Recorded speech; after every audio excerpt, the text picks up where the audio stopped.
when he was leaving the first time to go back to Palestine, when he got to Mina on his way back to Palestine, Allah tell him, Adhin lin-nas fil hajj. Now you invite people to come to this place for pilgrimage. You know what he said? How can I invite people to come to this barren place? There is no sign of living here. There is nothing here. You know what Allah says? Alayka al-azam wa alayna al-balag. It is on you to give the call and it is on me to convey the message. That is not in your hand. So we have to do what we need to get done so that the message can emanate from where we are. So Allah made that, and look, today you have to stop people or restrict people from going to Hajj. Since then, that became the place of Hajj. Makkah, known as a safe place, like Allah subhanahu wa ta'ala says in Surah Al-Qasas, chapter 28 of the Quran, verse number 57, أَوَلَمْ نُمَكِّنْ, that have you not seen that we make this place Haraman Amina, وَيُجْبَى ثَمَرَاتُ كُلَّ شَيْءٍ رِزْقًا مِنْ لَدُنَّا. Have you not seen that we make this barren place a safe place for everybody, and everyone that comes here is sustained from us? Makkah is known as a place in which nothing grows, does not produce a single fruit,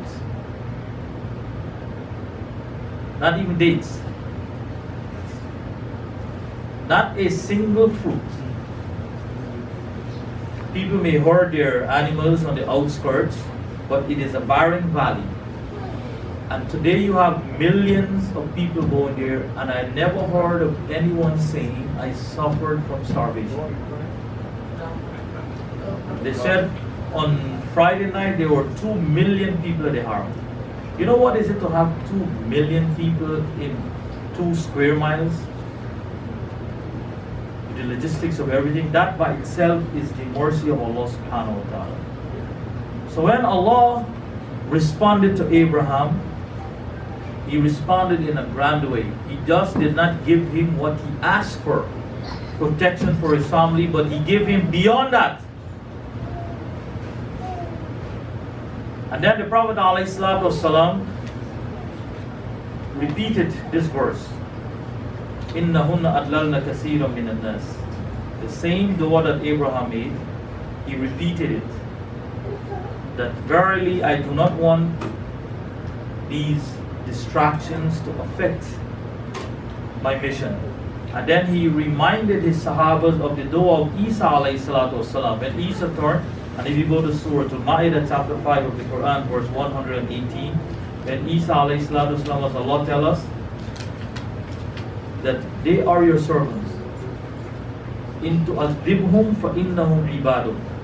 If you take them to task, then they are your servants. Wa in taghfir lahum فَإِنَّكَ غَفُورٌ رَحِيمٌ فَإِنَّكَ. So Allah subhanahu wa ta'ala is the one who dictates the affairs. And when the Prophet ﷺ repeated this, Allah sent Jibreel to him. Because then he was saying, Allahumma ummati, Allahumma ummati, Allahumma ummati. He wanted his ummah, his following, to be saved from such calamities. Because Isa ﷺ couldn't handle the frustration with his people to an extent. So he said, in tu'adhibhum fa innahum ibaduk. That verily, if you decide to take them to task, they're your servants. I have nothing to do with this. Abraham ﷺ made a declaration and said that these idols or these distractions happens to be a great distraction to us. So the Prophet ﷺ started to plead with Allah, say, save my ummah from this. Allahumma ummati, Allahumma ummati, Allahumma ummati. And then Allah sent Jibreel to go and find out what Muhammad is crying about. And then he went and he asked him, and he said, Allah knows what is happening, but He sent Jibreel. And the Prophet ﷺ repeated what he was doing to Jibreel ﷺ. And then Allah instructed Jibreel to tell the Prophet ﷺ that he would not take his ummah to task in this regard. And he would not treat them in a way that would be to his displeasure. which means that we, as the Ummah of Muhammad alayhi salatu wasalam, it worked out in our favor that even Allah subhanahu wa ta'ala would show us some favors. Because that is what He promised the Prophet alayhi salatu wasalam. I would not treat your Ummah in a way that would be to your dislike. Because I would not treat them like the Ummah of Isa alayhi salatu wasalam, of Jesus. I would not treat them like the Ummah of Abraham alayhi salatu wasalam. I'll treat them in a way that would be to your pleasure. So the Prophet ﷺ got this assurance from Allah. So this is the next blessing that we have as Muslims, that Allah subhanahu wa ta'ala would treat us favorably if we respond to Him in favor. So be it young or old, because Ismail was an infant, and every member of the family plays an integral role in the construction and the establishment of this deen. Many of us tend to think that it's only the roles of men. No. Allah subhanahu wa ta'ala took Abraham away from the scene and left Hajar, a woman with an infant child. So much so that the pillar of this religion is built around their commitment. That when you go to Hajj, you have to go between Safa and Marwa in remembrance to her dedication and effort. We do tawaf around the house. We go to Mina, we go to Arafah, we go to Muzdalifah. The whole entire thing is a reminder to their struggle. And that was a woman. So in cases, women do play a stronger role in the establishment of Allah. Give them this role in this deen.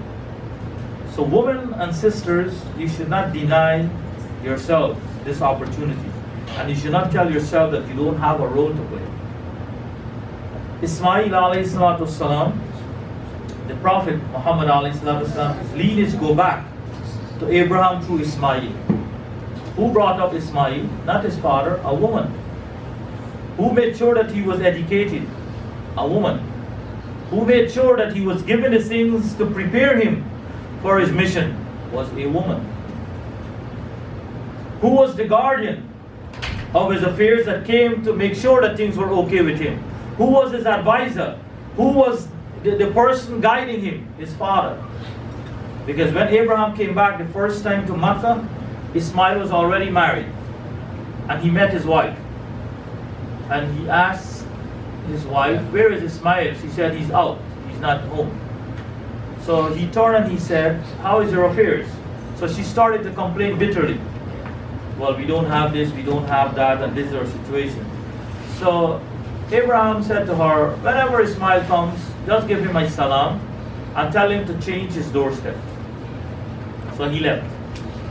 So when Ismail came home, he asked his wife, "Did anyone come to visit?" So she said, "Yes, there's an old man who came, very pleasant, and he said to give you salam, and he said that you should change your doorstep." So he understood that that was his father, and his father is advising him to divorce his wife. You know why? Because the attitude was not conducive to his mission. You can't be a servant of Allah and complain about everything in the world. You have to be humble and tell yourself that whatever comes your way is from Allah, and Allah will make it easy. So Abraham realized that this wife of Ismail is not on the same platform with him. So he need to make changes that would accommodate his mission. So he said, "That was my father, and he said I should divorce you." So he divorced her. He came back subsequently later, and by then Ismail had remarried. So he came and he inquired about Ismail again, and she said that he's not home. So he said, "Whenever he comes, give him my salam." And he asked about the affairs. So she said, "Alhamdulillah, we have enough. We have meat, we have water, and everything is okay." So he said, "When Ismail comes, tell him I said to maintain his door steps." So he left. So Ismail came and he inquired again, "Did we have any visitors?" And then she said, "Yes, there is a pleasant old man who came and he said to give you salam." And he said, all he said, tell you to keep your doorstep, your threshold. So she said, he left and he left that message for you. Salams, and you maintain your steps. So he said, that is my father, and he's saying that I should maintain you as my spouse. The attitude is what made the difference. And always remember, it's an attitude that goes with everything. Attitude is not only to speak politely and do everything erratic. It is to do everything erratic and always speak the truth. That is a combination of attitude that we need. So, every member of the household is required to play an integral role. You should not tell yourself, it is not important to me. It should become the most important thing. So Abraham ﷺ supplicated to Allah with this, and he asked that he should be sustained. All of us need sustenance. If we are requiring of Allah to sustain us, then we have to be willing to give Him something. We should not only expect. The more we do for Him, the more we will get. The less we commit to Him, the least we will receive. Because it goes hand in hand. Ismail and his mother played a role. They did not give up. And she did not say that I was left in this barren valley that I should move. So we should not say that this is a place that is desolate and nothing will happen. None of us here knows what will happen 10 years from now, if we do the right thing. So we can't think in terms of what will happen. We have to think in terms of what we need to get done to accommodate what will happen. That is the difference.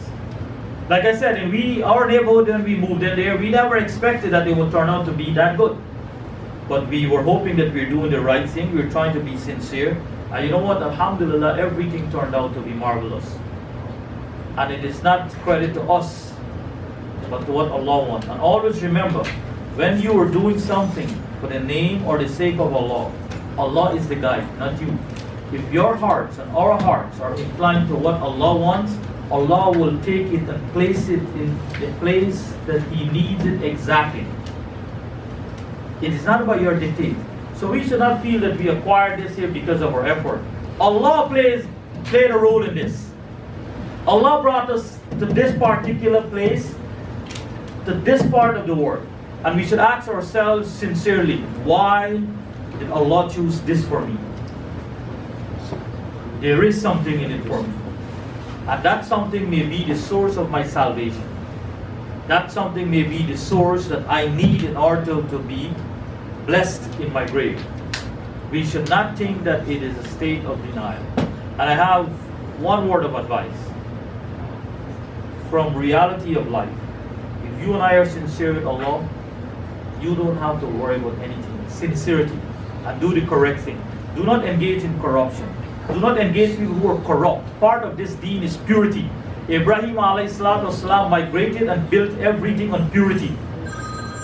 We don't accommodate people who are corrupt or people who are corrupt about the deen. They have nothing to offer us. You know what corrupt people want? They want from you. They're looking to get from you. They don't have anything to offer. So if they're corrupt in their deen, they're corrupt in their dealings, they're corrupt in their action, they're looking to get. So never think that the corrupt will give you. So you and I always need to make sure that everything is from Allah. And you know what is one of the beautiful things when you're sincere and you try to do things on the basis of purity and not popularity? There may be a man passing here one day and he may see this masjid here and he will say this masjid is in bad shape. Let me find out how I can help. That is how Allah sends His help. That is how Allah sends His help, if you're sincere. Hajar didn't know that that was happening over her head. That birds were flying around seeing her water, and you know what? By virtue of their presence, Allah was sending people to help her. You don't know that. She didn't know that. She didn't understand the concept. When she saw the tribe of Jurhum in front of her, and then they're saying, we need to trade, we need to give you something so we can use your water, she was like, what is this? Maybe they're here to steal everything. But she quickly realized this is sustenance. that Allah sent to her. And that is how Allah works. I tell you, I like to quote the example from, because I know that is something that happened. It is not, I'm telling you things that did not happen. Right? Our masjid, we have a no solicitation policy. Because nothing happens because of your giving. Everything happens because Allah wants it to happen. And you know what? Our masjid is not short of anything. Because the people who come there, they realize that, you know what, hey, this is a place that I need to identify with. And I need to make this the best place possible for the name of Allah. So that when people come here, they will be impressed by Allah's standard, not by our standard. And that is the impression that we need to have.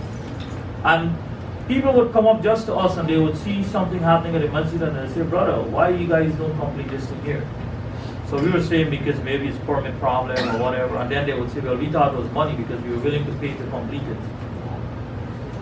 So brothers and sisters, that is my little advice. It doesn't matter who you bring to raise money, to do something, don't mean anything. And especially if you bring people who are behind money too. And I always tell my friend Taslim here, this community, and look, poor people, we all came from poor countries. I came from Guyana. Guyana is considered to be the second poorest country in the world based on GDP. And we are only under Haiti, above Haiti, sorry, in the Western Hemisphere. So poverty and poorness have nothing to do with well-being and goodness. It is the strength of the man and the willingness of the poor to make sure that they do the right thing. And Allah would find a way to interject the right thing. It doesn't matter who you bring and who say what. I was the Imam at Sunrise Masjid for a year, from August of 1991 to August of 1992. I was only the Khatib. And people were praying on the outside. And the masjid had confusion, administration. But I was only the Khatib. They had no Imam, so I was just helping them because I used to go there for Jummah because I was working in the area. Right? And people in the masjid thought that I was the Imam. So one Friday a man came up to me, he said, whatever the expansion of this masjid costs, let me know, I'll take care of it. I said, brother, you're talking to the wrong man. I'm not in charge. Let us see the administration. And it just so happened, the one brother that was really concerned about Deen on that administration, he had cancer and he died a few months later. That is why the masjid was never extended. Allah took him away. Because that brother was the only, he was an African American brother, he was the only one who was concerned about getting the truth in place, regardless of what people say. Forget about African culture, forget about African American culture, let's get Islamic culture in place. He was the only one, and Allah brought a blessing to that place. And the man came up anonymously, he said, whatever it costs to expand this masjid, I'll take care of it. And after that brother died, and confusion started in the masjid again, everything was left like that. So brothers, mercy will come your way. Sisters, mercy will come your way. It is not by individuals. It is what your Lord, our Lord, have in place for us. So money is the least of our problem. You know what is our problem? Sincere hearts. Illa man atallaha biqalbin salim. Allah says that. Except for those who come with submissive hearts. So we need to get our hearts in place. We need to get our action in place, and we need to tell ourselves nothing happens except by the mercy of Allah. And we have to align with sources, individuals, and people who will help us to get the mercy of Allah. I see they had a little flyer printed out, and I refused to distribute it at the masjid. You know why? Because we don't promote some of those individuals whose name was on that. Because honestly, we don't think that they're conducive to anything that Muslims do. And they work counterproductive to Muslims' affairs. Because they don't care about the poor. They have no concern about the affairs of the Muslims except their own affairs. So brothers, we need to get our affairs straight if we would like to. And I'm telling you from experience, that is the best course of action. Allah takes care of everything. Allah brought Abraham from a place of somewhere to a place of nowhere. Abraham pleaded with his Lord, this is what I need you to do for me. You brought me here, make this place a safe place for me and my family. And do not make us from among the people who are distracted because of the distraction around. Sustain us, bless us, and bring the hearts of men to this place. Today, Makkah, the real estate in Makkah is the most expensive. They sell it by, square meter. Square meter. So if you own 10 meters of land, you're a millionaire in Makkah. 10 square meters. And not one time over. It is the most expensive and they don't produce anything. That is what Abraham ﷺ invoked. Make this place sacred for us. Make this place a place of honor for us. So much so that people want to go there so much that they'll be willing to pay anything to get a piece of place there. You know how much it is to stay in a hotel room for the last 10 nights in some hotels? Makkah, try 200,000 riyals, about 60,000 US dollars, to stay in a room in a hotel that is considered to be 5-star next to the Haram for 10 nights. And you know what they say? The rooms for next year is already sold out. So you can't even get a room for next year. So Allah, He favors you, no one can deny you. But if you are not in the balance of His scale, then we have to start worrying. So my humble advice here before I close now is 25 to 8. We try to be sincere, tell ourselves that whatever little we can do, we try our best to make sure that it comes. You know how they said Sunrise Masjid was built? Masjid Al-Iman. I'm giving you this video example before. Turn left. It was built by people selling fried fish and bread in the days. Fried fish and bread, a sandwich, to raise money to build a masjid. Today, Masjid Al-Iman, Sunrise Masjid, is the premier masjid for money. You know why? Anybody can go there at any given Friday and ask for money, and they would receive more money from that masjid that the whole South Florida considers to be a poor masjid. But just by virtue of asking, they will get more money in that masjid than any other masjid. The so-called rich and big and affluent masajids that we have around. That some of us think that, you know what, because wealthy people go there, and you know what, so many people go there, you will get more. You ask anybody who do fundraising where they raise more money from. They tell you, if you want to raise money, you go to Masjid Al-Iman any given Friday and ask for something, and you'll get more from that masjid that many of the other communities viewed as, you know what, as an African American masjid in a poor neighborhood. Then you go to the big